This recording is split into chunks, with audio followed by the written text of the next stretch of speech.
Hi, welcome back to Watch It Played. My name is Rodney Smith. In the last episode, we talked about how to attack with a unit, and we primarily used these Grim Reapers as an example. So just to start off, I want to show you the Battle Grenadiers unit to give you an idea of the variety and quantity of weapons a single unit can be carrying. Now, as you can see here, the Battle Grenadiers have a variety of different weapon lines. They're all outfitted with at least one knife as a close combat weapon. But then for the ranged weapons, they're carrying 3 different kinds divided up amongst them. In fact, some models, like this one here, come outfitted with 2 different ranged weapons. So when you do an attack, say a ranged one, you're able to fire with all of the different weapons your unit is carrying divided up as you see fit, as long as those weapons are, of course, in range and you have line of sight. Okay, well, we're moving on from attacking with this episode. Sort of. When we come back, we're going to talk about suppression and reactions.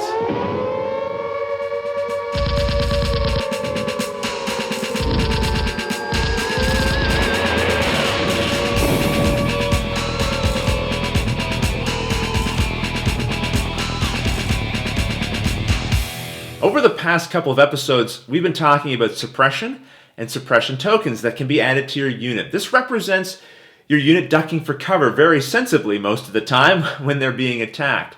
However, if a unit gets too many suppression tokens, this can represent the unit starting to panic, and that can be bad. We're also going to be talking about reaction tokens that can be added to a unit, and we're going to go over that in more detail towards the end of this episode, but I want to bring it up now because when your unit starts to collect suppression and reaction tokens, that can have an impact on the kinds of actions it's allowed to take. As a reminder, the suppression tokens that we add to a unit will be these black beads here, and reaction tokens will be the white beads. Under normal circumstances, a unit is able to take 2 actions on its turn. It's also able to accumulate 1 reaction token and 1 or more suppression tokens. When a unit has a reaction token, it's going to lose one of its actions for the turn. And if it has 1 or more suppression tokens, it will also lose an action for its turn. It doesn't matter whether it has 1 suppression token or 10. Just having any number of suppression tokens removes one of the unit's actions. But let's take a practical look at this. So here we have our old friends, the Laser Grenadiers. They have no tokens beside them, so when they get their turn, they're going to be able to take 2 actions. But let's say during a round they got under heavy fire and then they received a suppression token. This means they will then lose one of their actions when they go to act. Maybe they get attacked again, and now they've received a second suppression token. This additional suppression token has no impact on the actions they can take because any number of suppression tokens only removes 1 action. But then later still, they receive a reaction token. And of course, we're going to talk later about how you receive reaction tokens. But a reaction token removes another action. So now this Laser Grenadier unit actually has no available actions to use during its turn. In a later episode, we're going to talk about how to remove suppression and reaction tokens from a unit.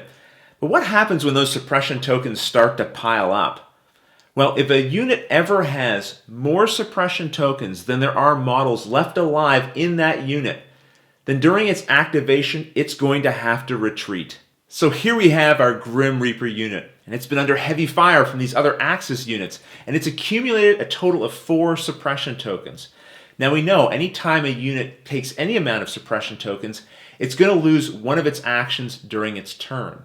But because the Grim Reapers now have more suppression tokens than there are models in their unit, when they go to activate, they're going to have to use that 1 remaining action to do a retreat.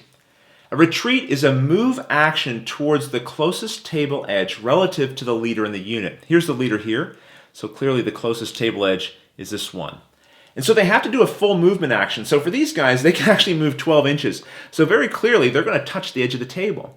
And any model that touches the edge of the table during a retreat has to be removed from the game. So this entire unit has just been wiped out.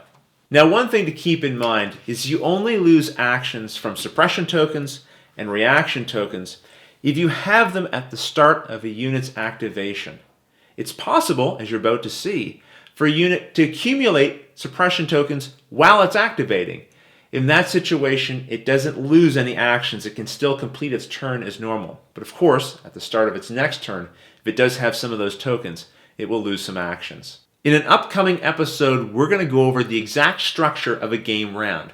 It typically involves you taking your turn, activating all of your units, and then your opponent doing the same thing. So you might think, well, during my turn, of course, I'm going to be very active, moving things around, attacking. But during my opponent's turn, I can take a little bit of a breather, maybe make a couple of armor rolls, and that's it. Well, not so because of a rule called reactions. This allows you to take a move or attack action with one of your units during your opponent's turn in reaction to something that they're doing. So let's say my opponent is playing the Allied army with a unit right here, and I'm playing the Axis army with a unit here, here, and here. Now, admittedly, this is not a very fair setup for my opponent, but let's just say my opponent wanted to give a move action to these Grim Reapers. If at the beginning of that movement, or at the very end of that movement, any of the models in that unit are within 12 inches of any of the models in any of my units, then my units may be able to react to that movement. But again, I have to declare and resolve that reaction at the beginning of my opponent's movement action or at the very end. Okay, so let's get things started. My opponent declares a move action with the Grim Reapers. I get out my measuring tape, and I measure 12 inches, and I can see that my zombies are greater than 12 inches away, and so are my laser grenadiers. So these two units cannot react. However, my battle grenadiers are within 12 inches. However, notice they already have a reaction token on them. If a unit has a reaction token, it cannot react during an opponent's turn. So my opponent goes ahead and measures a 12-inch movement with the Grim Reapers, bringing them well within 12 inches of my other units at the end of the movement action. So at the end of a movement, I have another chance to make reactions. And I want to make a reaction with these laser grenadiers. However, they have a suppression token. A unit that's being suppressed is too busy ducking for cover to be able to react. And my zombies, they don't have any reaction tokens or suppression tokens. But here's my leader zombie. And remember, all members of a unit must be within 6 inches of the leader. And this zombie over here is more than 6 inches. This unit is not in formation, and so it's not coordinated enough to be able to organize a reaction. So this makes for a pretty terrible example. So let's pretend this suppression token was not on this unit, and we'll go from there.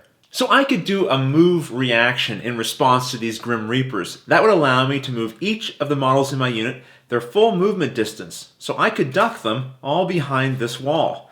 Perhaps I'm afraid that these Grim Reapers are planning to open fire. Well, it's going to be a little harder for them to do that now.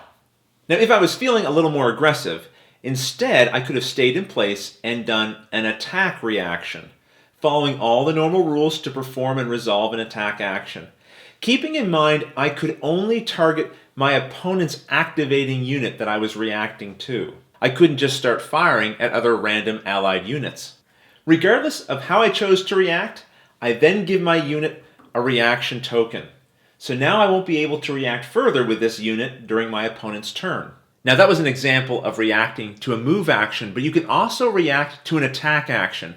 Many of the same restrictions apply, including that you must have at least one of the models in the unit that you want to react with within 12 inches of the attacking unit. So I've reset the table here a little bit.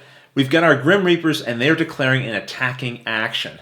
So if I look at all the units around them, this unit, the zombie unit, the laser grenadier unit, all of these are within 12 inches. So that requirement is satisfied. However, once again, this unit has a reaction token. It can't react.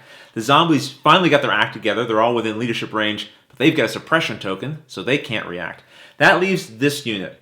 So again, if I want to, I can respond with a move action and duck all of these guys behind cover.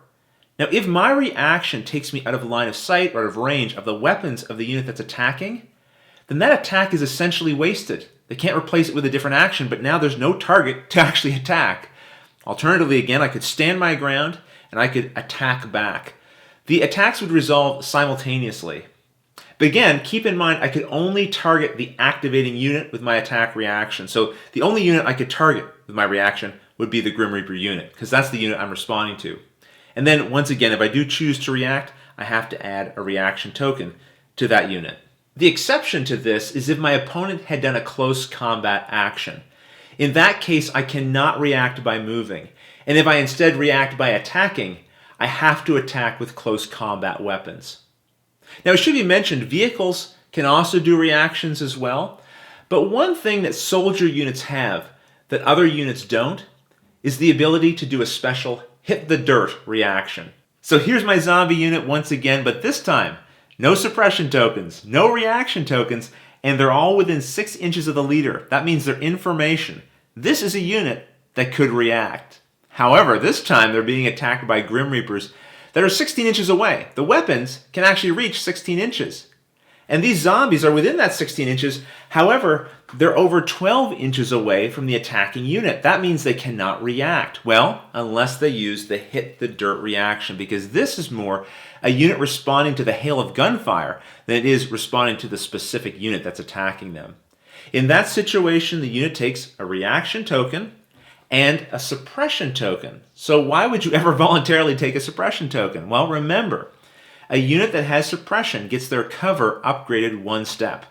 So this zombie unit that was in the open had no cover, but now with suppression, it's considered to be in soft cover. One last thing to say about reactions. If I react to an opponent's action, my opponent can't then react to my reaction of their action, right? Because that would be too confusing. In the next episode, we're going to take a look at how you build your army, how you pick the units that go into your platoons that you then bring to the table. And then the episode that follows that, we're going to take everything we've learned, we're going to put it all together, and I'm going to show you exactly how a game round works. I hope you'll join us. Until then, thanks for watching.